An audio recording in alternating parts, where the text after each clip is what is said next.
Bengaluru ನಾಗರಿಕರನ್ನ DK Shivakumar ಹೀಯಾಳಿಸಿದ್ದಕ್ಕೆ ಆಕ್ರೋಶವನ್ನ BJP ವ್ಯಕ್ತಪಡಿಸ್ತಾ ಇದೆ. ಡಿಕೆಶಿಗೆ ಅಧಿಕಾರದ ಮದದಿಂದ ಹೀಗೆ ಮಾತಾಡ್ತಾ ಇದ್ದಾರೆ. ಬೆಂಗಳೂರಿಗರು ವೋಟ್ ಹಾಕ್ಲಿಲ್ಲ ಅಂತ ಸಿಟ್ಟನ್ನು ತೋರಿಸ್ತಾ ಇದ್ದಾರೆ. ನೋಡಿ, ಅಧಿಕಾರದ ಮದ ಹೀಗೆಲ್ಲ ಮಾತಾಡಿಸ್ತಾ ಇದೆ ಅಂತ ಬಿಜೆಪಿ ನಾಯಕರು ಸಹಜವಾಗಿ ಇದನ್ನ ಅಸ್ತ್ರವಾಗಿ ಸ್ವೀಕರಿಸಿ ತಿರುಗೇಟನ್ನು ಕೊಟ್ಟಿದ್ದಾರೆ. ಸುಮಾರು 8-9 ವರ್ಷದ ಪ್ರಸ್ತಾವನೆ ಇದೆ. ಈಗ ಎಕ್ಸ್ಪ್ಯಾಂಡ್ ಮಾಡಬೇಕು, ಉಳಿಸ್ಬೇಕು, ಅಂತರ್ಜಲ ಹೆಚ್ಚಿಸಬೇಕು, ಜನ ಜಾಸ್ತಿ ಆಗ್ತಾ ಇದೆ, ಲಾಸಲ್ಲಿ ನಡೀತಾ ಇದೆ, ಪವರ್ ಬಿಲ್ ಕಟ್ಟಕ್ಕೆ ದುಡ್ಡಿಲ್ಲ, ಸಂಬಳ ಕೊಡಕ್ಕೆ ದುಡ್ಡಿಲ್ಲ. ಹಿಂಗ್ ಮಾಡ್ಲಿಕ್ಕೆ ಸಾಧ್ಯ?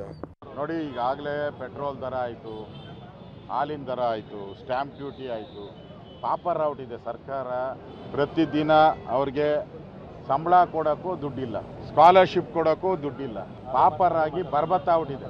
ಅದಕ್ಕೆ ನೀರಿನ ಬೆಲೆ, ಇವಾಗ ಬೆಂಗಳೂರಲ್ಲಿ ನೀರಿನ ಬೆಲೆ ಏರಿಕೆ ಮಾಡುವಂಥದ್ದು ದೊಡ್ಡ ಅಪರಾಧ. ಬೆಂಗಳೂರಿನ ಜನಕ್ಕೆ ಏನನ್ನು ಕೊಟ್ಟಿದ್ದೀರಾ?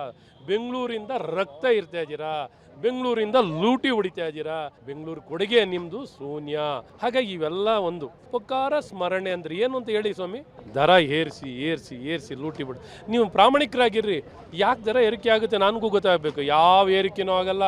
ಒಂದು ಕಡೆ ಕರೆಂಟ್ ಬಿಲ್ ಜಾಸ್ತಿ ಮಾಡೋದು, ನೀರು ಬಿಲ್ ಜಾಸ್ತಿ ಮಾಡೋದು, ಈ ರೀತಿ ಏರಿಕೆ ಮಾಡ್ಕೊಂಡು ಹೋಗ್ತಾ ಇದ್ದೀರಾ. ನಿಮ್ಮ ಸಂಪೂರ್ಣವಾಗಿ ಈ ದರಿದ್ರ ಕಾಂಗ್ರೆಸ್ಸನ್ನ, ಭ್ರಷ್ಟರನ್ನ, ಈ ಬಂಡರನ್ನ ರಾಜ್ಯದಿಂದ ತೊಲಗಿಸ್ತಾರೆ.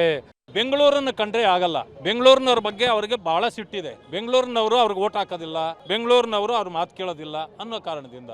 ಆದ್ದರಿಂದ ಸರ್ಕಾರ ಬಂದಿರೋದು ಆಗಿತನ ತೀರಿಸ್ಕೊಳ್ಳೋಕ್ಕಲ್ಲ, ಅವರ ಸವಲತ್ತುಗಳು ಕೊಟ್ಟು ಅವರನ್ನು ಅಭಿವೃದ್ಧಿ ಪಡಿಸಲಿಕ್ಕೆ. ನಿಮ್ಮಿಂದ ಆಗಲಿಲ್ಲ ಅಂತಂದ್ರೆ ನೀವು ತೊಲಗಿ ಹೋಗಿ ನಾವು ಮಾಡ್ತೀವಿ. ಎಲ್ಲವೂ ಕೂಡ ಅವ್ರಿಗೆಲ್ಲವೂ ಕೂಡ ಹತಾಶನಾಗಿರೋದು. ಅಸೆಂಬ್ಲಿ ಅಷ್ಟೇ, ಇದು ಅಷ್ಟೇ. ನೀರಿನ ದರವನ್ನೇ ಹೆಚ್ಚು ಮಾಡ್ತೀವಿ ಅಂತ ಹೇಳಿದ್ದಾರೆ. ಮಾನ್ಯ ಡಿಕೆಶಿ ಅವರು ನಗರ ಅಭಿವೃದ್ಧಿ ಸಚಿವರು, ಬೆಂಗಳೂರು ಮಹಾನಗರ ಅಭಿವೃದ್ಧಿ ಸಚಿವರು. ನನ್ನ ಪ್ರಕಾರ ಬೆಂಗಳೂರು ಮಹಾನಗರವನ್ನು ಮುಳುಗಿಸೋ ಸಚಿವರಾಗಿದ್ದಾರೆ ಇವರು. ಯಾಕೆ ಅಂದರೆ ಹೇಳಿದ್ರೆ, ಮಳೆ ಬಂದಾಗ ಬೆಂಗಳೂರು ಗುಂಡಿಗಳಲ್ಲಿರ್ತಕ್ಕಂಥ ಬೆಂಗಳೂರು ಆಗ್ತಾ ಇದೆ.